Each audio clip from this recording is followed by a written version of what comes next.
Good evening and welcome to Gravitas. I'm Palki Sharma Upadhyay. Let's get started.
Omicron remains our top story. India is bracing for more cases. We've seen the biggest surge in India since June 2021. Some election rallies have been called off. Night and weekend curfews continue, though they make no sense. Even experts say this. There is no science behind a night curfew.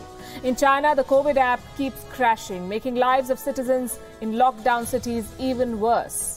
In the UK, more than 1 million people are in isolation. The situation is so bad that there are reports of the government easing testing rules. The US has introduced shorter quarantine periods for those who test positive.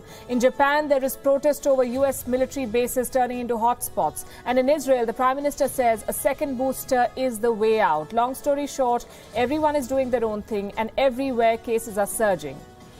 What makes it worse is the vaccine hesitancy of A-listers who set a very poor example for others, and of institutions that make exemptions for them.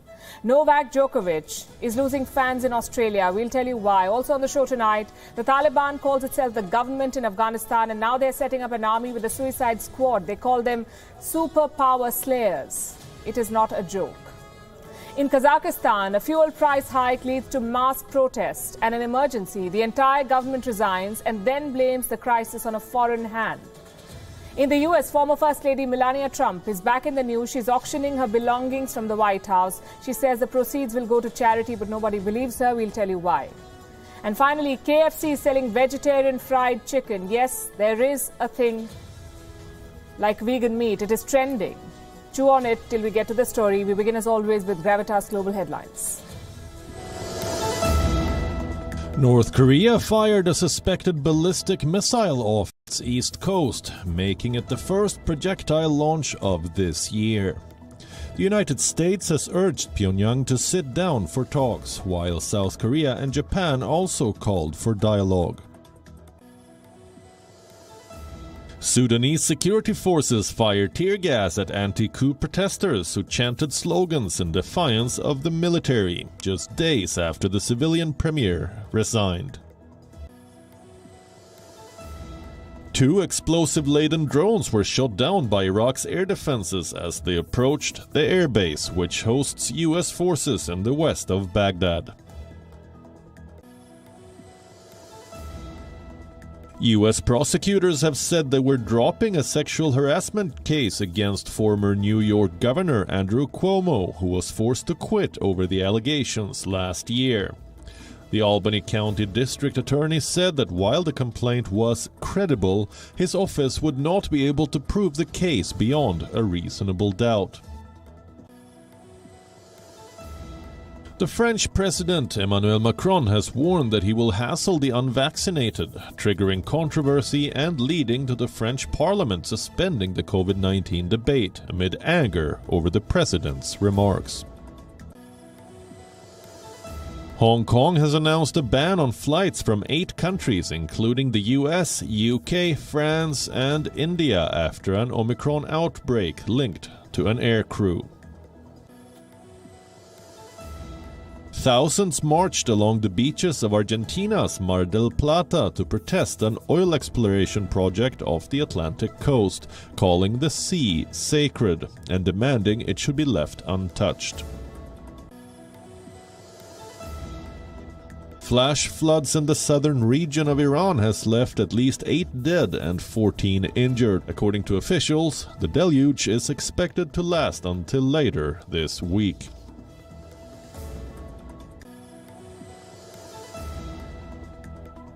Australian Prime Minister Scott Morrison has said that men's tennis world number 1 Novak Djokovic has to prove that he has a genuine medical exemption from COVID-19 vaccination when he lands in Australia. There should be no special rules for Novak Djokovic at all. None whatsoever. Djokovic has been granted a medical exemption to participate at the Australian Open later this month, which has sparked a huge backlash down under. Morrison said that the Serbian risks deportation if he is unable to satisfy the authorities. Bangladesh have beaten world champions New Zealand for the first time in Test cricket with a sensational 8-wicket win at Mount Maunganui. The Kiwis started day 5 on 147 for 5, but lost 5 wickets for just 22 runs. That meant the visitors needed just 40 runs for the win, and they comfortably reached the target. This is the first time that New Zealand have lost a home test since March 2017.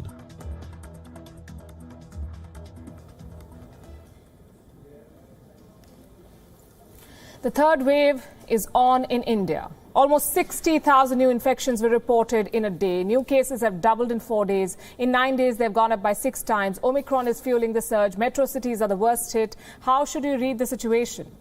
What does the global picture look like? And does this cloud have a silver lining? In our cover story tonight, we bring you the 10 big developments on the Omicron surge that you must know about. Number 1, the surge in India, a 55% jump in 1 day. More than 58,000 new infections on Tuesday. How many of these are Omicron? 75% of the cases in Delhi, Mumbai and Kolkata, according to the head of the government's COVID task force. They're Omicron. Omicron has reached almost every part of the country and it has spread very fast. On December 28th, India had 9,000 new cases. January 4th, over 58,000. That's a jump of 6 times. Development number 2, the death toll. So far, India has reported only 1 death from Omicron officially. Way below the percentage, way below 1% rather, of the entire caseload. It happened in Rajasthan. A 73-year-old patient who is said to have suffered from diabetes and hypertension as well died of Omicron. So mild infections and low death count. That's the good news. The bad news is that Omicron has handicapped health systems worldwide. In New Delhi, more than 400 health workers are infected. At this rate, services are going to be hit.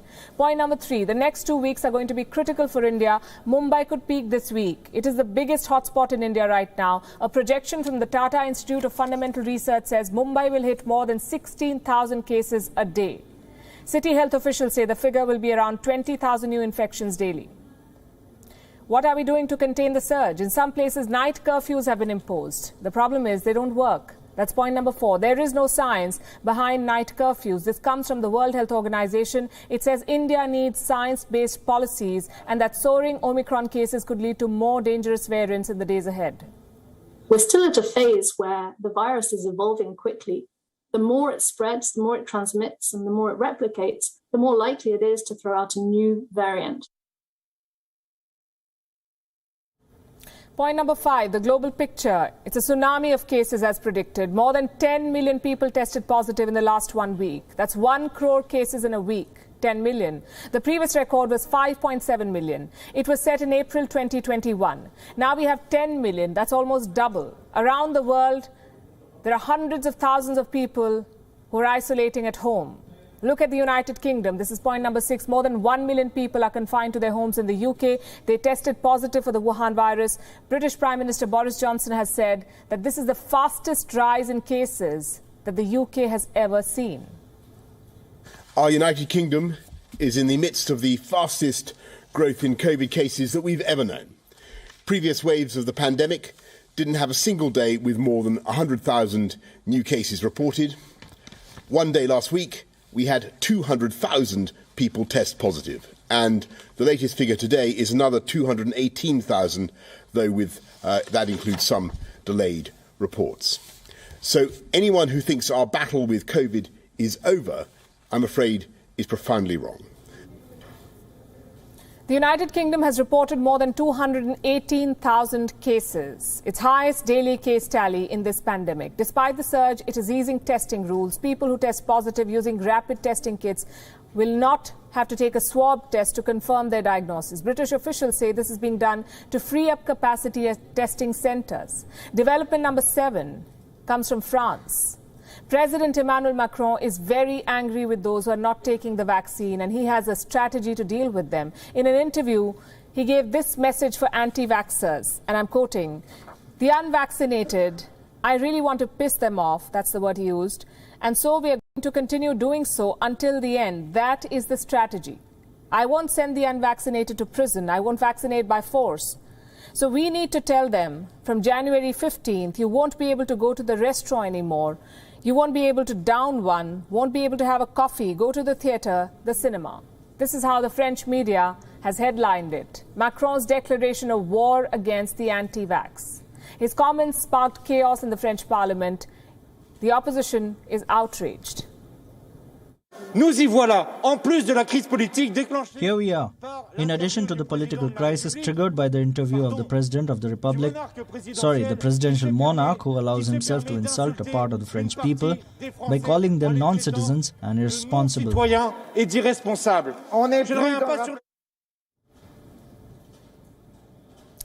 France is struggling, as is China. Development number 8, the contact tracing app in Xi'an has crashed. Remember, Xi'an is China's biggest hotspot right now, the first city to be put under lockdown last month. That was 2 weeks ago. China has not managed to contain the outbreak yet, so 13 million people are locked up at home. They depend on this app to meet their needs. They must show this app to move around, to enter buildings. But in the last 2 weeks, this app has crashed twice and led to chaos. What does China do? Sack local officials for quote-unquote dereliction of duty. The anger in Xi'an, meanwhile, is building up. People are running out of food and essentials. They're resorting to barter, exchanging electronics for food. Development number 9, in neighboring Japan, officials in Okinawa are angry. This region hosts American military bases. It now has an Omicron surge. And locals blame U.S. military personnel for the outbreak. On Tuesday, 164 cases were detected at the American bases. 164. So far, around 1,000 cases have been found in 9 U.S. military bases. Apparently, these officials and their families were not tested. They were allowed to freely enter and leave the bases. So lockdowns in China are not working.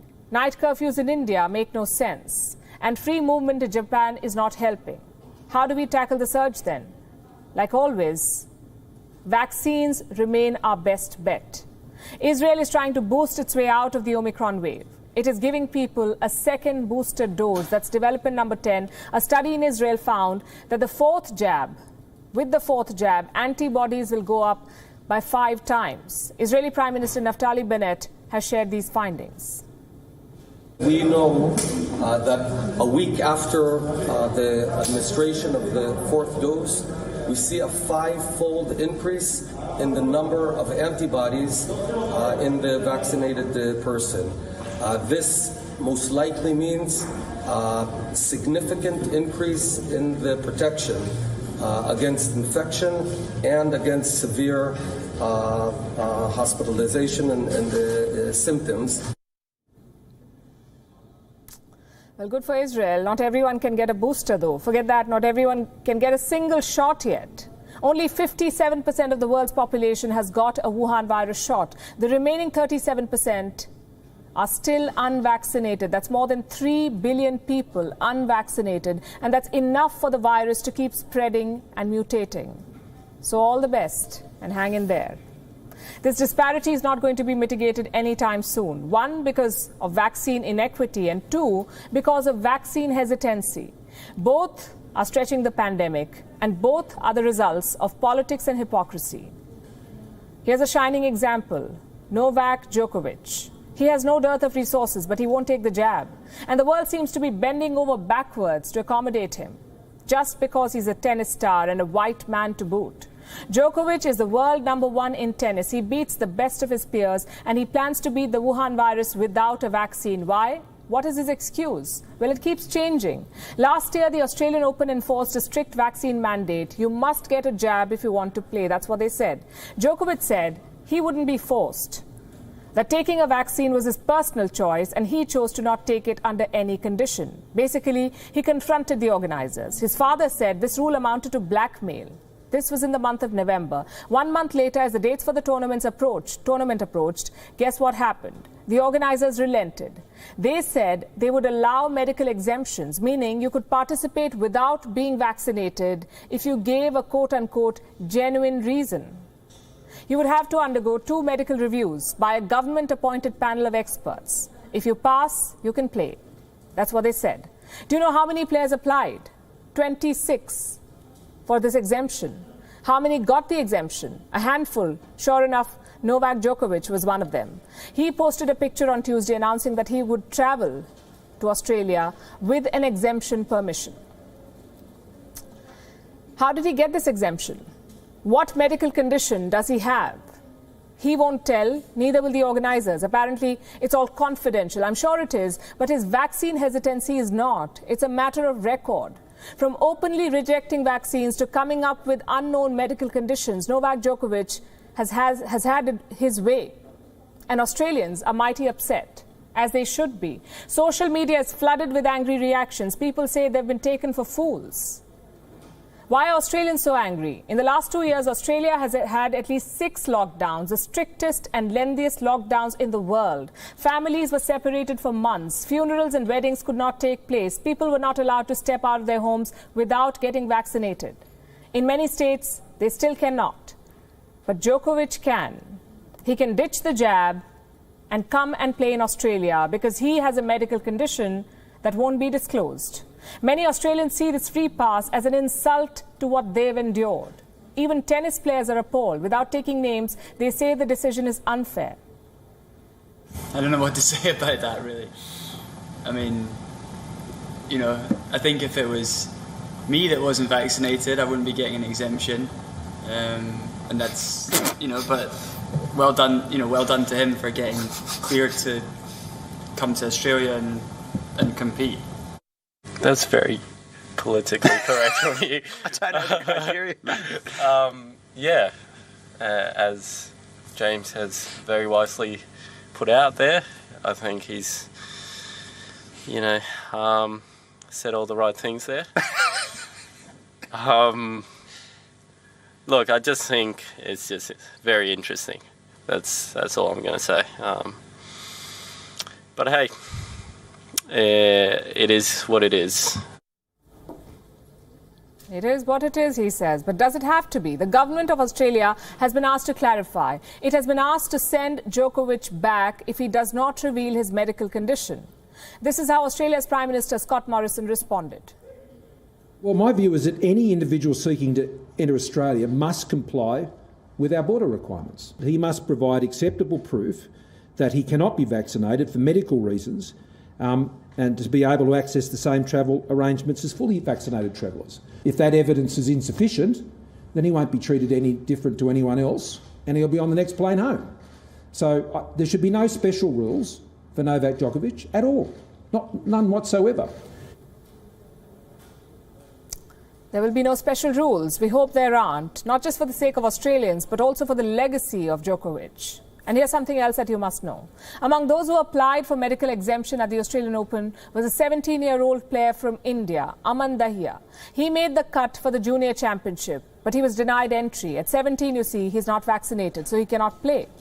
India, as you're aware, has opened up vaccination for teenagers only this week.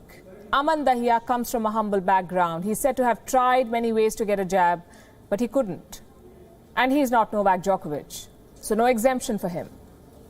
A known anti-vaxxer gets a free pass, but a teenager from India who wants to get vaccinated is refused entry. Why the discrimination? Next time Scott Morrison speaks up, perhaps he'll answer this question.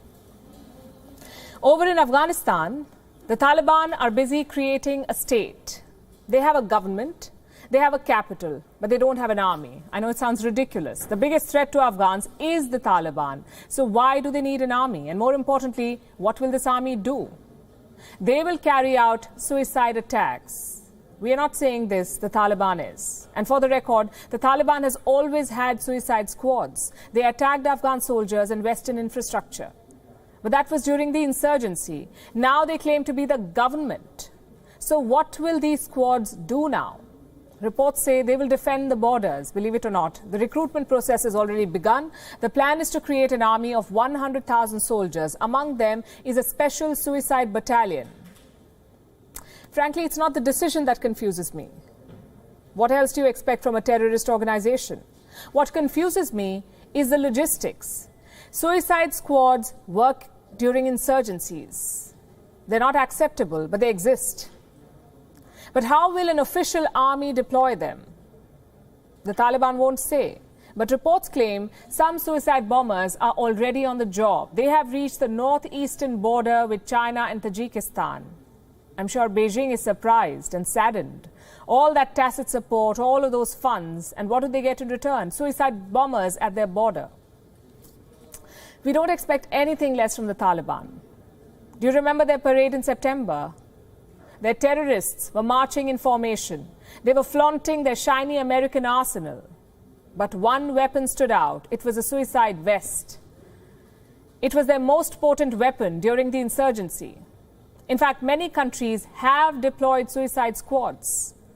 But those were different times, different intentions. Japan, for instance, perfected the system during the Second World War. They had special kamikaze pilots. These pilots did not drop bombs. They were the bomb. They would crash their planes into Allied vessels, killing themselves and the target. Around 3,800 kamikaze pilots died during the Second World War. In 2006, reports emerged of an Iranian suicide squad, 40,000 trained attackers ready to sacrifice themselves. This was Iran's way of protecting its nuclear program. Their threat was simple. If the West attacks our nuclear sites, our suicide bombers will attack you. North Korea does the same. They recruit young women to seduce and kill targets. It doesn't matter if they stay alive. Completing the mission is more important. So these are three examples of suicide squads.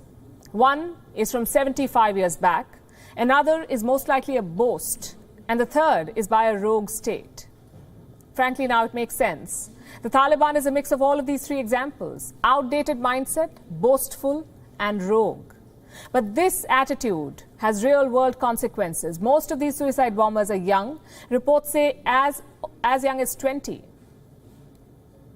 They come from poor families, mostly with no education. The Taliban recruits them, brainwashes them, and pushes them into the battlefield. But who will they fight? The Taliban has complete control over Afghanistan. The Western troops are long gone. So who's the enemy? Perhaps these lifeless dolls. That's right. Meet the Taliban's newest enemy, mannequins. Not all mannequins, just the female ones. The Taliban says these lifeless dolls are un-Islamic. Their solution? To chop off their heads. Videos like this one are popping up across Afghanistan. Shopkeepers are beheading their mannequins. I know it looks comical, but think about the hatred here. Afghan women have been denied jobs. They've been denied education. They can't even travel alone, but the Taliban are not satisfied. They're now targeting anything that resembles a woman. Mannequins, idols, everything. None of this is sanctioned by Islam, by the way. Suicide attacks are not mentioned in the Quran. Martyrs are celebrated, yes, but it doesn't encourage suicide for martyrdom. So why is the Taliban doing it? Because none of this is about religion. It is about power and ruthlessness. Here's an old commentary about Afghanistan's neighbor Pakistan. They say Pakistan is an army with a state. You could say something similar about Afghanistan now. It's a terrorist with a state. From Afghanistan, we turn to Kazakhstan. The Central Asian Republic has been gripped by turmoil, unprecedented unrest, which continues to grow. The president has imposed a state of emergency. The prime minister and the cabinet have resigned, but the protests refuse to die down. What are they about? A fuel price hike. Kazakhstan recently doubled the price of fuel, and this led to protests. Today, the government has rolled back the hike, but the protests are not ending. The president now says this is the work of a foreign hand. Here's a report. The peaceful terrain of Kazakhstan, often praised for political stability, is witnessing unprecedented turmoil. There's violence on the streets.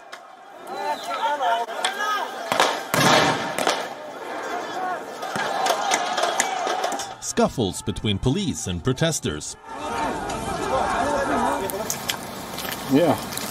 Cases of arson, vandalism and loot. The country's president has declared a state of emergency.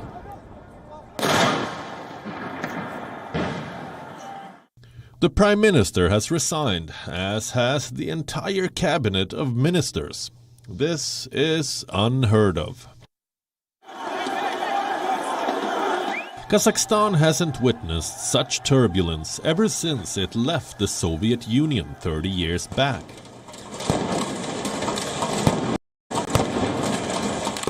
What led to it? A hike in fuel prices. On Sunday, the Mangustau province in western Kazakhstan more than doubled the price of fuel.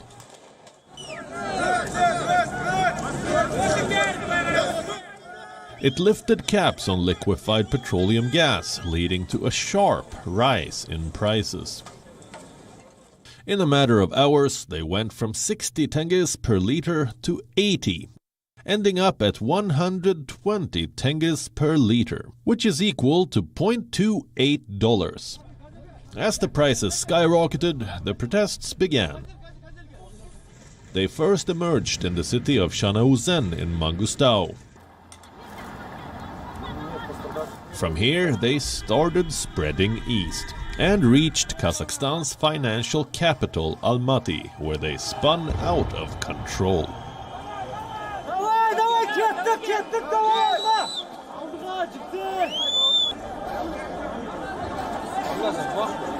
On Wednesday afternoon, protesters stormed the office of Almaty's mayor. Armed with batons and shields stolen from cops, they entered the building and set large parts on fire. Unable to control the situation, the country's Prime Minister Askar Mamin offered his resignation. He said the government was to blame for the turmoil. The rest of the cabinet resigned too. The country's president, 68-year-old Kassam-Jomart Tokayev, accepted the resignations. He has appointed acting ministers, but none of this has doused the anger on the streets. The president has also rolled back the fuel price hike, but protesters continue to attack banks and vandalize public property.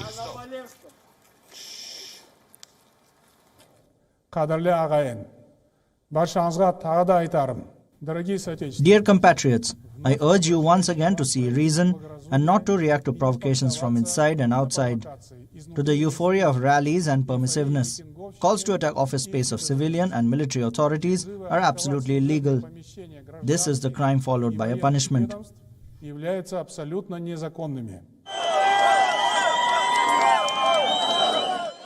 Why are the protests not dying down? The government sees this as the work of foreign provocateurs, as does Russia, Kazakhstan's closest ally, which has warned against foreign interference in the ongoing unrest.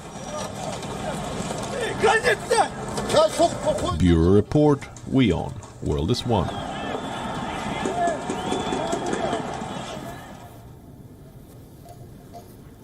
The last 2 years have been tough for everyone. We focused on survival, not progress sometimes. We masked up, we kept our social distance, and life went on. And in this mission to survive, we left society behind. We forgot to look at how our society is regressing. But every now and then, a case pops up, something that jolts our conscience. Tonight, I want to talk about one such case in India, the bully buy controversy.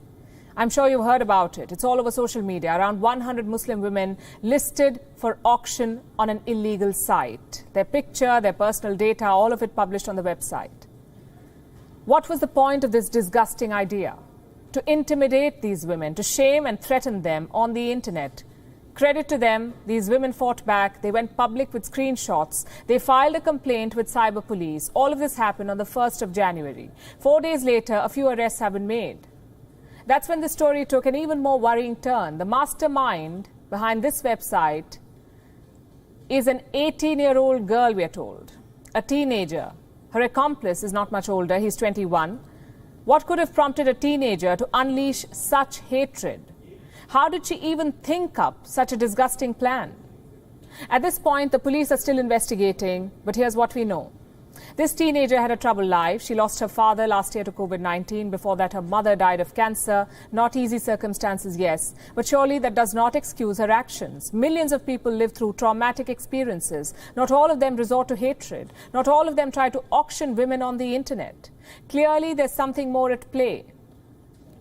Was she misled or brainwashed? I'm not saying that justifies it. I'm simply laying out the possibilities. How does a teenager preparing for her engineering entrance exam go down this path? That's the only question here. Did we as a society fail her? Unfortunately, the discussion has taken a different course. We are talking about her religion. We are putting a communal angle on this controversy. Frankly, that defeats the purpose. We're dealing with a pandemic of hate against women, against faith, against decency. Each case may be different, each case may have a different target, but the root problem remains the same. Much like the Wuhan virus and its variants, we have Omicron, Delta, Gamma, all of it. Each variant is different, but they cause the same disease, all of them. COVID-19. This pandemic of hate is the same, ugly and infectious. You have people celebrating someone's death on social media. You have religious leaders calling for genocide. You have politicians promising to exact revenge. All of this makes you wonder, what happened to basic human decency? Have we forgotten all our values? Every hate crime follows the same story, the same trajectory. One lot politicizes it, one lot communalizes it, and another asks the dreaded question, what about the other incident? This what about will be the end of civil debate. You cannot measure crimes on any scale.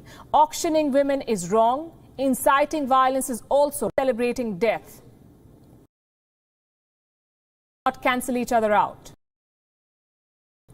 So to everyone asking this dreaded question, stop. Expose yourself to what is happening. You must face up to the reality. It is the only way you can beat this pandemic of hate.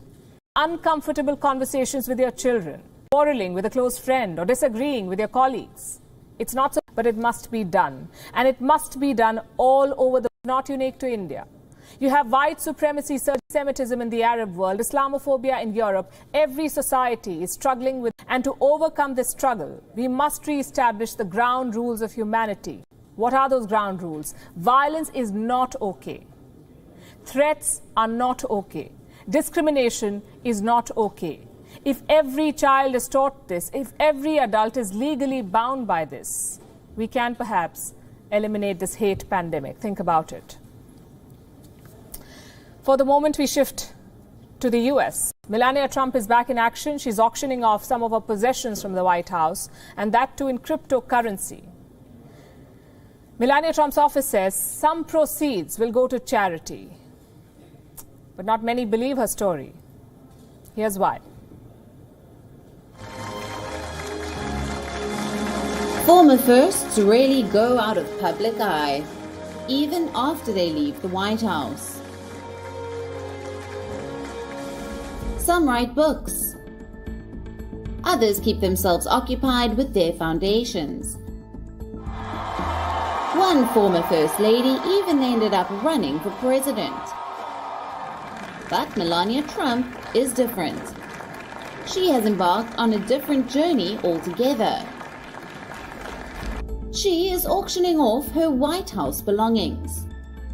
The first item to go under the hammer is this hat. Melania Trump wore this in 2018, when French President Emmanuel Macron paid a state visit. The starting bid is $250,000. Also on sale was this digital artwork.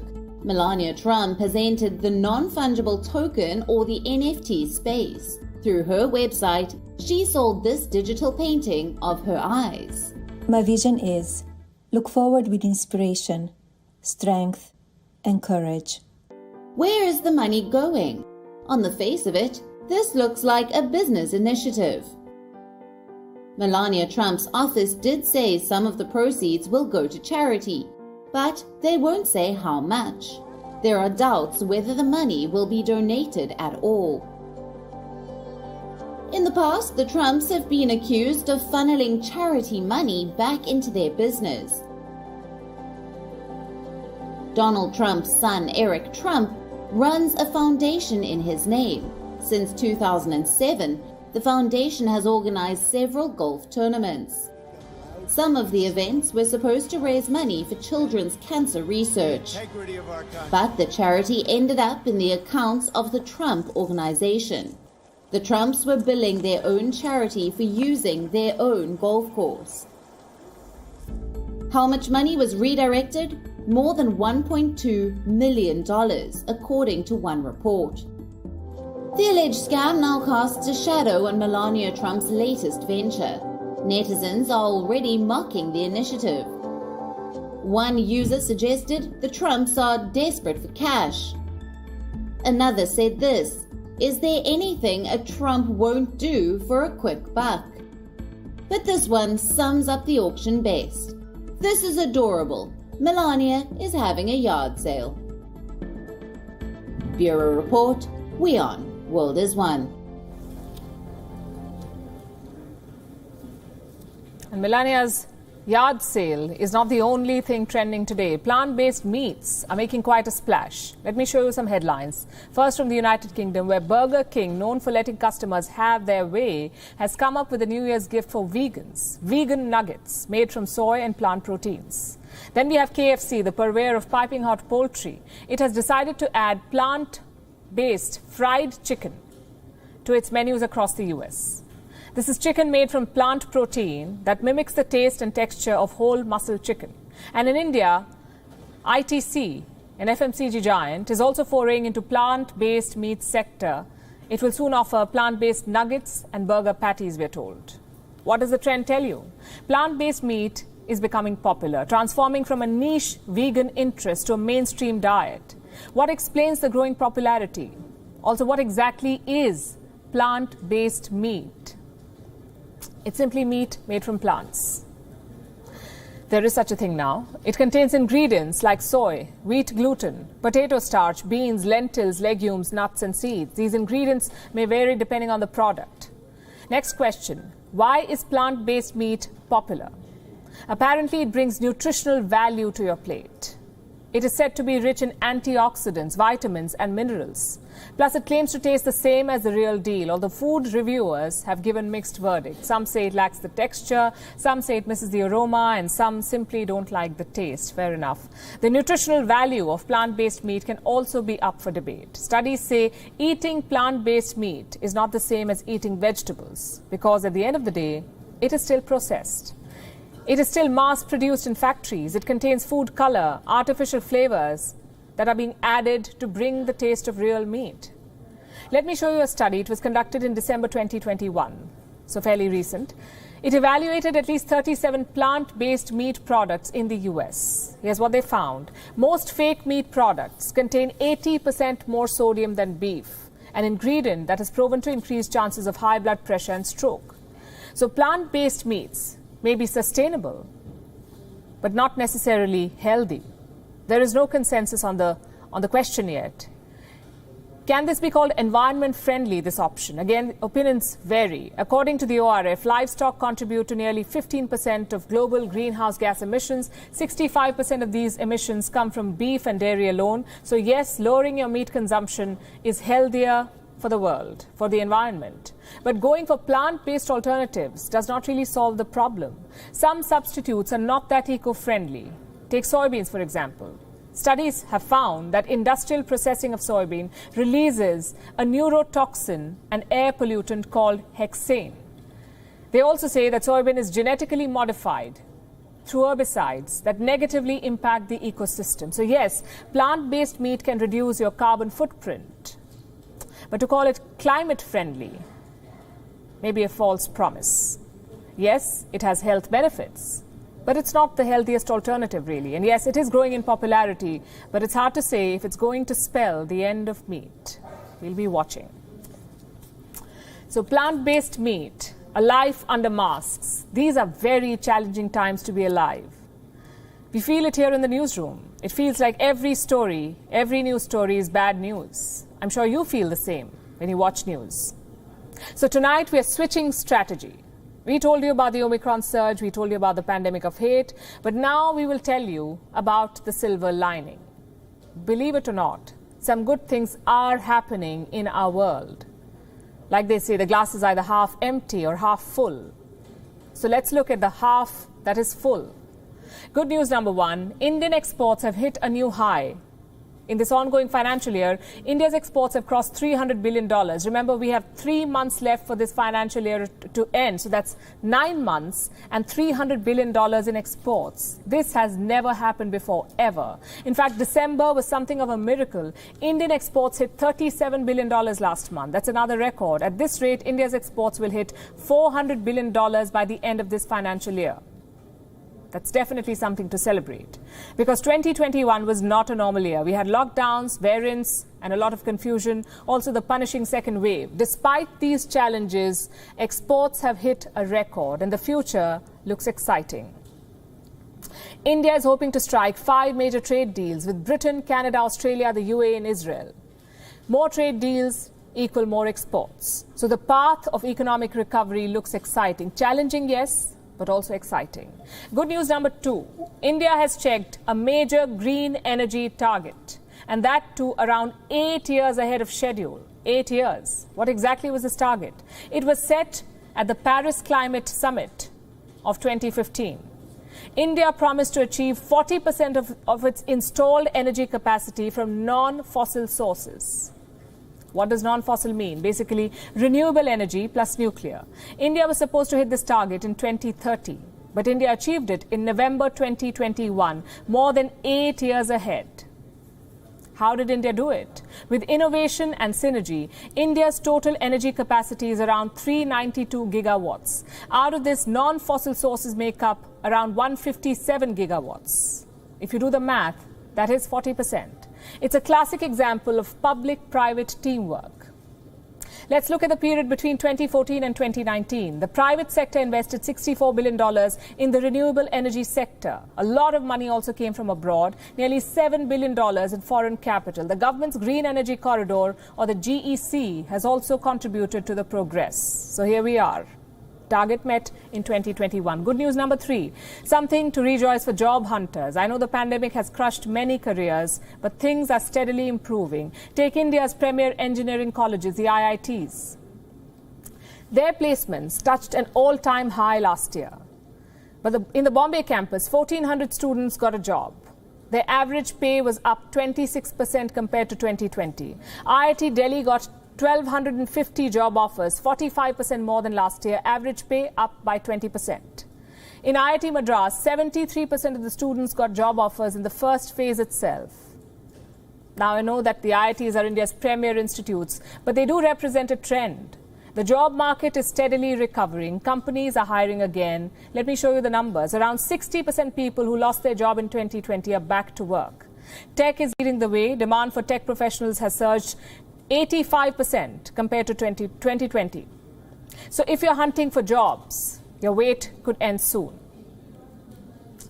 These are 3 examples we wanted to share. There are plenty more. For instance, India's digital payment industry is scaling new heights. In 2016, digital transactions made up $61 billion. In 2021, $300 billion.